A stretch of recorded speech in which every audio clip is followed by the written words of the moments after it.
Je vais lire avec vous et le commenter le chapitre 8 du tome 1 du traité du Saint-Esprit intitulé Le roi de la cité du bien.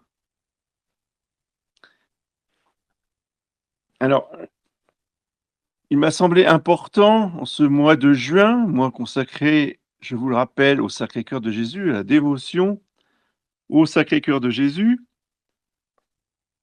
de rappeler la place absolument essentielle, centrale du Saint-Esprit dans cette cité du bien, dont le roi, nous dit Monseigneur Gaume, est le Saint-Esprit. Ce qui est rigoureusement exact. Mais comment ce Saint-Esprit se manifeste-t-il à nous dans sa royauté? Et c'est là où je voudrais faire la connexion entre plusieurs grandes vérités, plusieurs grandes révélations à propos du règne du Sacré-Cœur. Parce que si on ne fait pas les relations, si on ne fait pas la synthèse, ben, on dit bon, on comprend pas trop. Alors c'est quoi c'est le règne du Sacré-Cœur ou alors c'est le règne du Saint-Esprit faudrait qu'ils se mettent d'accord tous les deux. Hein. Justement, ils sont parfaitement d'accord. Et c'est pour ça, c'est à nous de comprendre comment fonctionne Dieu dans sa Trinité. Et ça nous demande un peu de réflexion. Donc, oui, le Sacré-Cœur de Jésus a bien prophétisé à Sainte Marguerite Marie que son cœur sacré régnerait malgré Satan et malgré ses ennemis. Que ce règne a été développé par de nombreux docteurs théologiens et papes, en particulier Pie XI, dans son encyclique Quas Primas, hein, l'encyclique sur la royauté sociale de notre Seigneur Jésus-Christ. Parce que c'est bien de cela dont il s'agit. Le Christ roi est une doctrine, si vous voulez, qui traverse les évangiles, qui traverse la liturgie, qui traverse la révélation. Si le Christ règne, évidemment, il règne avec son Père, il règne avec le Saint-Esprit. Mais en quoi le Saint-Esprit va-t-il être le roi de la cité du bien si c'est le Sacré-Cœur qui doit régner? Eh bien parce que le Saint-Esprit est l'amour mutuel, oui, du Père pour le Fils et du Fils pour le Père. Cet amour, c'est la troisième personne de la Sainte Trinité. Cet amour mutuel.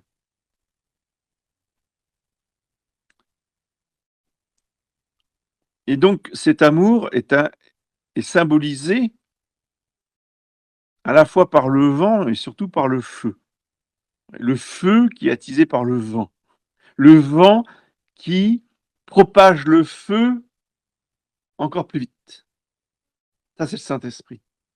Ce feu, c'est notre Seigneur qui nous dit dans l'Évangile, il est dans le Sacré-Cœur de Jésus. Et on représente toujours le Sacré-Cœur de Jésus avec des flammes. Que sont ces flammes? C'est le Saint-Esprit. Il y a aussi des flammes dans le cœur immaculé de Marie. Que sont les flammes dans le cœur immaculé de Marie? C'est le Saint-Esprit. Donc comment le Saint-Esprit va-t-il le roi de la cité du bien? Par les deux cœurs unis de Jésus et de Marie. Parce qu'il est dans le cœur de Jésus, il est dans le cœur de Marie. Et que le règne de Jésus et de Marie, c'est un règne d'amour. Comme l'appelle le Père Matthéo, Jésus est roi d'amour. Donc le Saint-Esprit règne par le Sacré-Cœur de Jésus.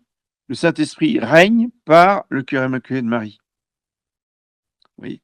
Donc il n'y a absolument aucune contradiction. Simplement, il faut que nous réalisions la place du Saint-Esprit dans le Sacré-Cœur de Jésus, dans le cœur immaculé de Marie, qui veulent régner sur la France et sur le monde. Voilà. Et comme ça, on a une vue panoramique, si je peux m'exprimer ainsi, de la future chrétienté qui arrive et qui n'a jamais été aussi belle, aussi parfaite, parce qu'elle va faire justement, comme dit Alexandre Havard, elle va faire la synthèse de tout le bien qu'il y a eu dans tous les camps pour friser la perfection totale, pour approcher le plus possible du bonheur du ciel, tout en restant sur la terre, hein, avec des maladies, des péchés, des misères, des tiraillements, des polémiques. On sera sur la terre, hein, on est bien d'accord. Mais on arrivera quand même, grâce au Saint-Esprit, grâce aux deux cœurs de Jésus et de Marie, à une entente, à une unité, à une harmonie entre les hommes que la terre n'aura jamais connue.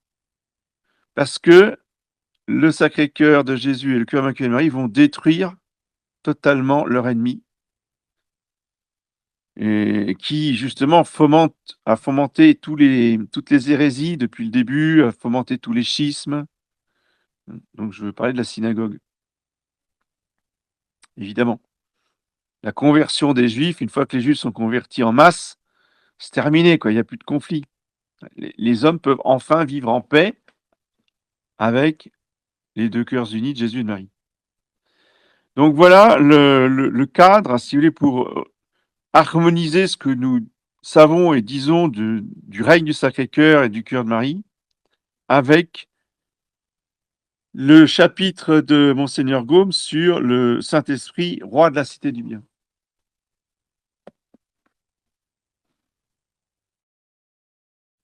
Alors il pose la question, pourquoi attribue-t-on au Saint-Esprit et non au Fils et au Père ou au Père la glorieuse royauté de la cité du bien? La théologie répond, quoique toutes les œuvres extérieures de la Sainte Trinité soient communes aux trois personnes, cependant, par appropriation, la langue divine attribue au Saint-Esprit les œuvres où l'amour de Dieu se manifeste avec un éclat plus marqué. Ainsi, la puissance est attribuée au Père, la sagesse est attribuée au Fils, la bonté est attribuée au Saint-Esprit. Toutefois, dans ces trois personnes, la puissance, la sagesse, la bonté est une et indivisible. Comme est une et indivisible la divinité, l'essence et la nature. La cité du bien étant la plus magnifique création de l'amour de Dieu, c'est à juste titre que la royauté en est attribuée au Saint-Esprit. Et la révélation du Sacré-Cœur de Jésus au monde, mais à la France en particulier, vous voyez, est quand même assez tardive, date du XVIe siècle, XVIIe siècle, pardon, XVIIe siècle. C'est que le Saint-Esprit a voulu se manifester sa royauté d'une manière particulière par le Sacré-Cœur de Jésus. Et au XXe siècle, par le cœur immaculé de Marie. Mais déjà avant, pendant 16 siècles, le Saint-Esprit était bien le roi de la cité du bien. Et la dévotion au Sacré-Cœur existait déjà, mais elle était très minoritaire. Elle n'était pas répandue dans toute l'Église.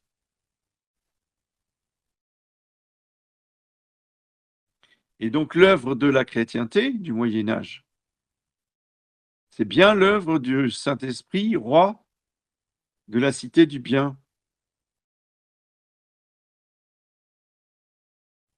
La pierre angulaire de la cité du bien, c'est le Verbe incarné. Or, l'incarnation du Verbe, c'est l'œuvre du Saint-Esprit. La conception du corps de Jésus-Christ est sans doute l'œuvre de toute la Trinité. Néanmoins, elle est attribuée au Saint-Esprit, et cela pour trois raisons. La première, parce que cela convient à la cause de l'incarnation, envisagée du côté de Dieu. En effet, le Saint-Esprit est l'amour du Père et du Fils. Or, c'est un effet de l'immense amour de Dieu que le Verbe se soit revêtu de chair dans le sein de Marie. De là le mot de saint Jean, Dieu a aimé le monde au point de lui donner son Fils unique. La seconde raison, parce que cela convient à la cause de l'incarnation envisagée du côté de la nature humaine. On comprend par là que la nature humaine a été prise par le Verbe et unie à sa personne divine sans aucun mérite de sa part, mais uniquement par un effet de la grâce attribuée au Saint-Esprit. Toutes les grâces qui sont diverses viennent du même Esprit Saint, nous dit saint Paul. La troisième raison, parce que cela convient au but de l'incarnation. Ce but était que l'homme allait être conçu, qui allait être conçu, fût saint et le Fils de Dieu. Or, la sainteté et la filiation divine sont attribuées au Saint-Esprit. C'est par le Saint-Esprit que les hommes deviennent fils de Dieu. Ensuite, il est l'esprit de sanctification. Ainsi, de même que c'est par le Saint-Esprit que les autres hommes sont sanctifiés spirituellement, afin d'être les fils adoptifs de Dieu, de même le Christ, l'homme par excellence, le nouvel Adam, a été conçu dans la sainteté, par le Saint-Esprit, afin d'être le Fils naturel de Dieu.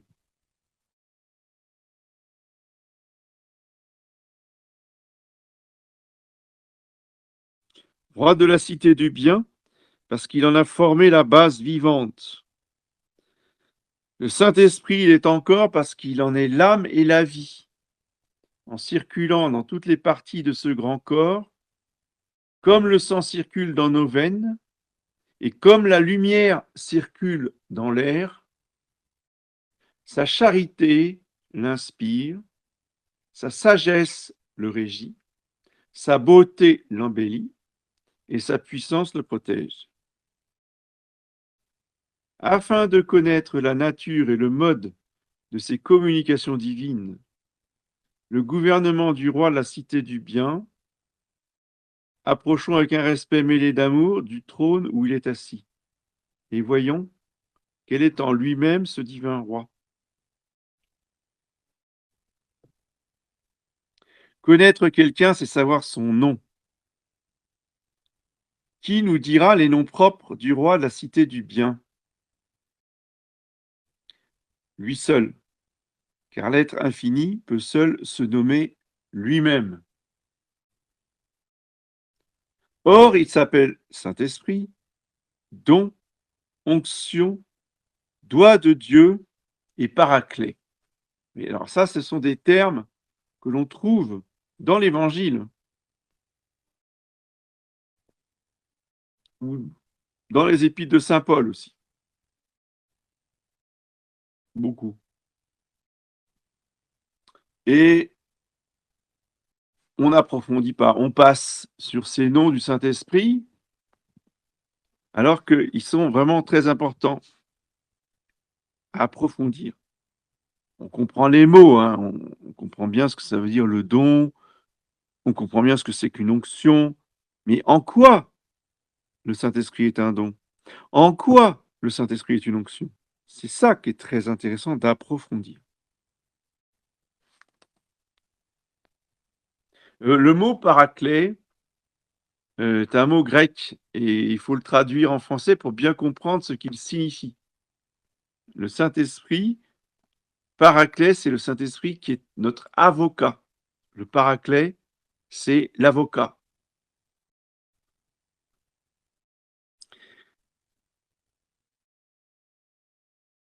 Alors d'abord, le Saint-Esprit s'appelle Saint-Esprit. On a tellement l'habitude qu'on dit, bah oui, bah d'accord, c'est le Saint-Esprit. Non, parce que peut-être que Dieu le Père n'est pas un Saint-Esprit. Et Dieu le Fils, avant l'incarnation, n'est pas un Saint-Esprit peut-être.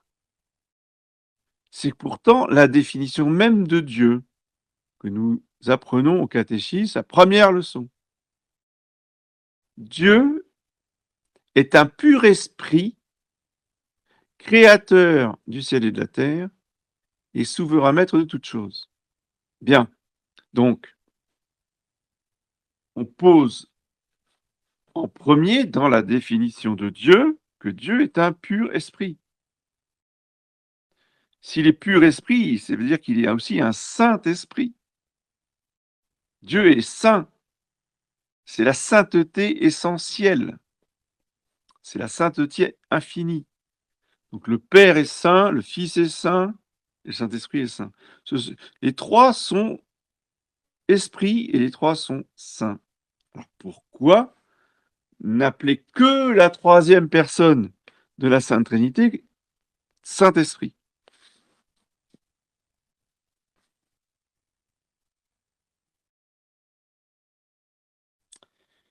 Comme la première personne a un nom propre, le Père, la seconde personne de la Sainte Trinité a un nom propre, le Fils, on a laissé à la troisième personne le nom de Saint-Esprit pour la distinguer des deux autres et pour faire entendre la nature de ses opérations. Ce nom la distingue car il désigne la personne divine qui procède par voie d'amour. Il indique la nature de ses opérations car dans les choses corporelles, le mot esprit signifie une certaine impulsion. Cela vient que nous appelons esprit le souffle et le vent. C'est encore plus vrai en hébreu, parce que c'est le même mot, roua, qui désigne le souffle qui sort de la bouche de l'homme. Et ce souffle, il est sorti de Dieu pour rentrer dans les narines d'Adam et lui donner la vie. Le souffle de Dieu, le souffle de l'Esprit de Dieu, a créé l'âme d'Adam. Ce même souffle qui sort de la bouche de Dieu, mais là du Dieu incarné, a répandu l'Esprit sur la terre, mais a commencé par ceux qui étaient présents, c'est-à-dire Saint Jean, la Sainte Vierge et les Saintes Femmes. Quand Jésus-Christ poussa un grand cri et l'Évangile nous dit, il rendit l'Esprit.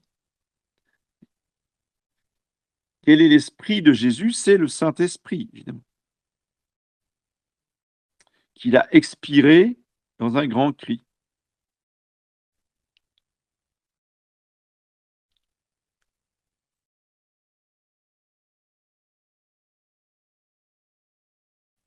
Or, le propre de l'amour est de pousser la volonté de celui qui aime vers l'objet aimé. Et la sainteté s'attribue aux choses qui tendent vers Dieu. C'est donc avec une grande justesse de langage qu'on appelle Saint-Esprit la troisième personne de la Sainte Trinité, qui procède par voie d'amour, amour par lequel nous aimons Dieu.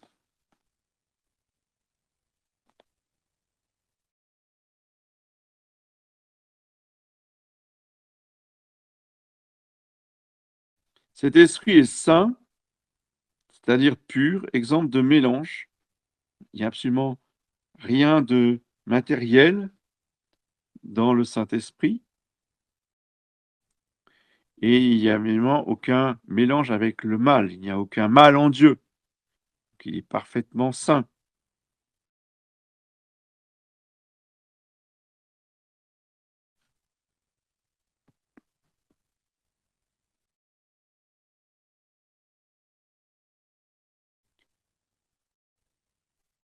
C'est lui-même qui est le principe, la source de la sainteté. C'est pourquoi on l'appelle aussi le sanctificateur. Le sanctificateur ou le vivificateur, c'est celui qui donne la vie de la grâce sanctifiante, et comme le nom l'indique, la grâce sanctifiante, elle sanctifie. C'est donc bien la grâce sanctifiante qui fait les saints et qui vient du Saint-Esprit.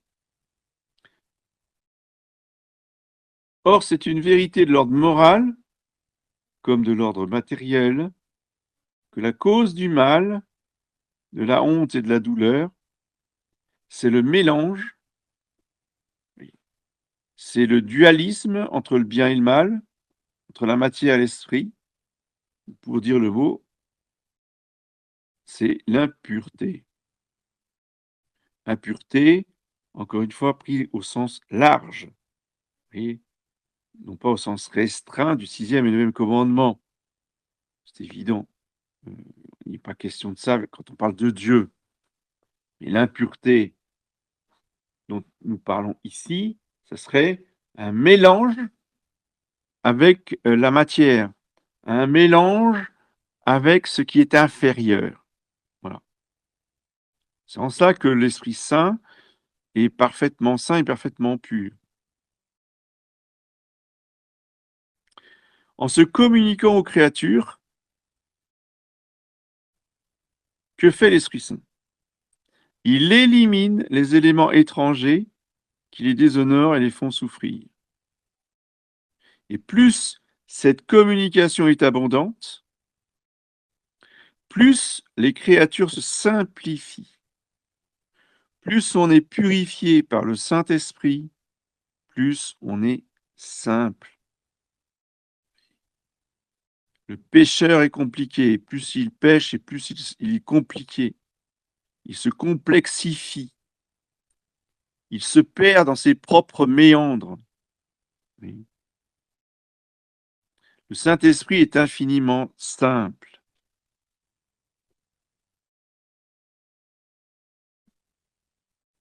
Plus on se simplifie, plus on se perfectionne.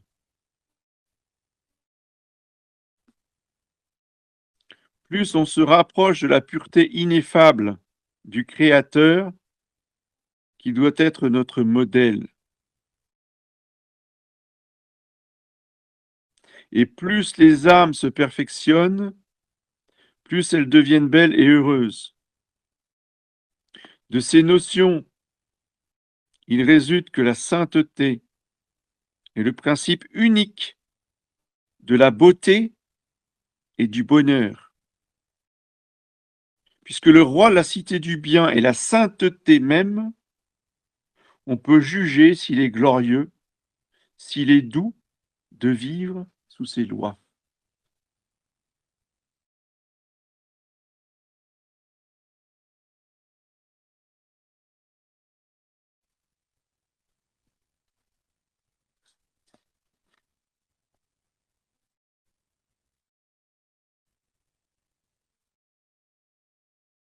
Le Saint-Esprit s'appelle aussi don.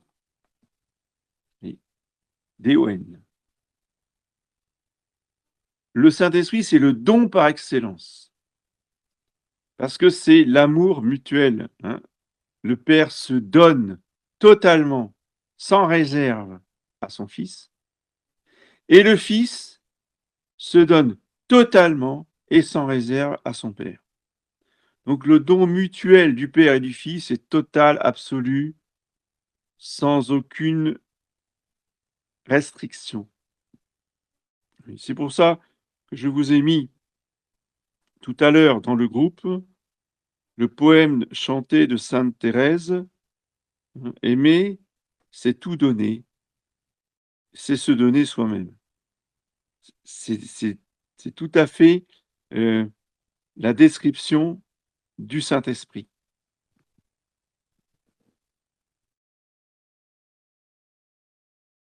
Le don est ce qu'on donne sans intention de retour. Le don ou le cadeau, c'est la même idée. Donc c'est pas mérité et on ne reprend pas ce qu'on a donné. Le don est ce qu'on donne sans intention de retour, ce qui emporte l'idée de donation gratuite. Or, la raison d'une donation gratuite, c'est l'amour. Nous ne donnons gratuitement une chose à quelqu'un que parce que nous lui voulons du bien.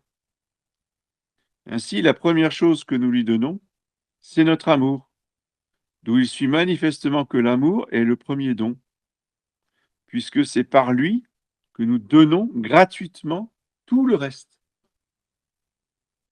Il suit encore que le Saint-Esprit, étant l'amour même, est le premier de tous les dons, la source de tous les dons, le don par excellence. À nul autre ne convient comme au Saint-Esprit ce nom adorable. Il lui convient tellement qu'il est son nom personnel.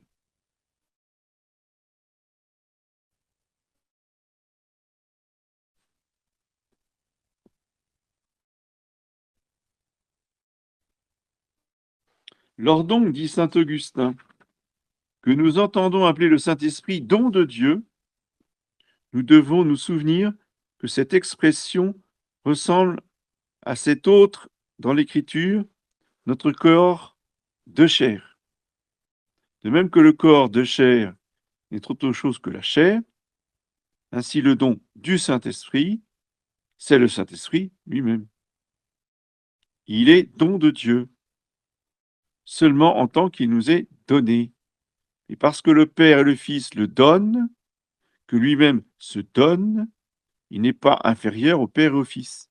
Il est donné comme le don d'un Dieu, et lui-même se donne comme étant Dieu.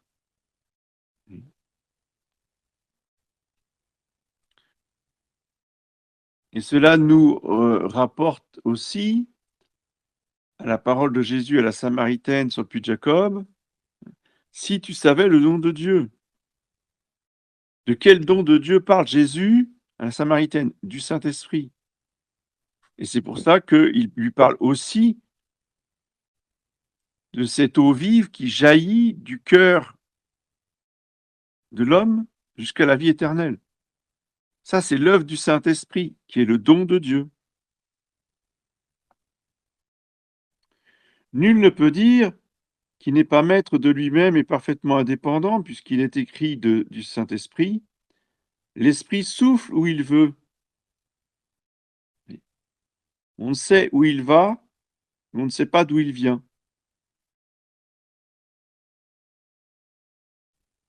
Et toutes les faveurs qu'il distribue, puisqu'il est communication des grâces, communication des 7 dons du Saint-Esprit, communication des 7 béatitudes, eh bien, le Saint-Esprit distribue ses faveurs à chacun comme il l'entend. Nous sommes très inégaux quant aux faveurs du Saint-Esprit, quant aux dons du Saint-Esprit. Mais il ne faut pas que nous nous jalousions les uns les autres, mais qu'au contraire, nous servions des dons des uns et des autres qui sont complémentaires pour être efficaces dans l'action au service du Saint-Esprit dans l'Église. Le Saint-Esprit qui a besoin de chacun, de la collaboration de chacun pour édifier le corps mystique. Et cette action inégale qui fait la beauté de l'Église.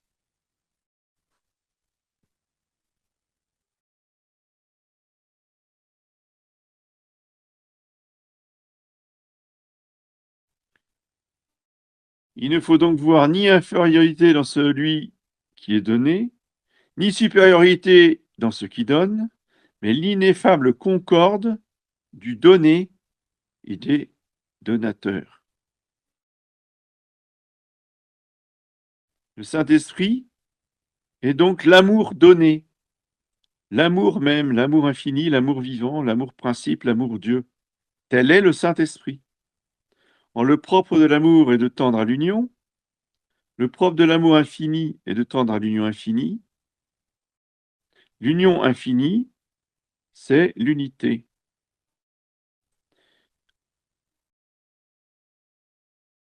Donc le but du Saint-Esprit a été annoncé, décrit par Jésus lui-même dans l'Évangile. Faire que tous les hommes soient un entre eux, un avec lui, comme lui est un avec le Père. D'une unité semblable à celle des 3 personnes de la très sainte Trinité.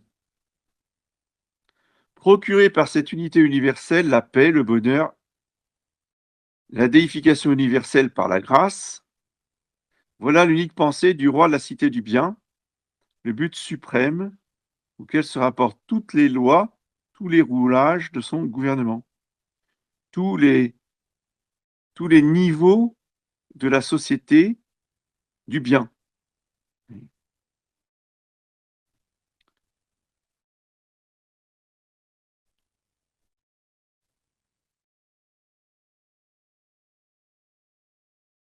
Le Saint-Esprit est le don qui renferme tous les dons. Don de la foi, de l'espérance, de la charité, de toutes les vertus, de la sainteté, des 7 dons, don de sagesse, don de crainte, don de science, etc. Au nom de tes besoins, au nom de tes dangers, au nom de tes peines, au nom des besoins, des dangers et des peines de tes proches, de tes amis, toute la société et même de l'Église, sois le sujet fidèle du roi de la cité du bien. De toute la vivacité de ta foi, invoque l'Esprit de Dieu, don et donateur, qui désire lui-même ardemment se communiquer à toi. En lui seul, tu trouveras tous les biens. Hors de lui, tu trouveras tous les maux. Indigence pour ton cœur, vanité pour ton esprit, malaise pour ta vie, terreur pour ta mort, supplice pour l'éternité.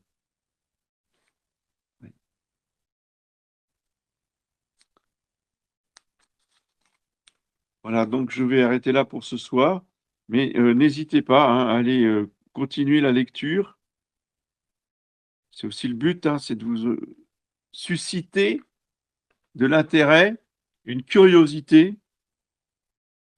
pour que vous alliez méditer vous-même le traité du Saint-Esprit, donc tome 1, chapitre 8. Et finissez donc les autres noms du Saint-Esprit, qui va être onction et doigt de Dieu. Voilà. Est-ce qu'il y a des questions? Est-ce que quelque chose n'a pas été compris? Ou est-ce que je revienne sur un détail? Sinon, nous allons nous quitter sur ces très belles paroles.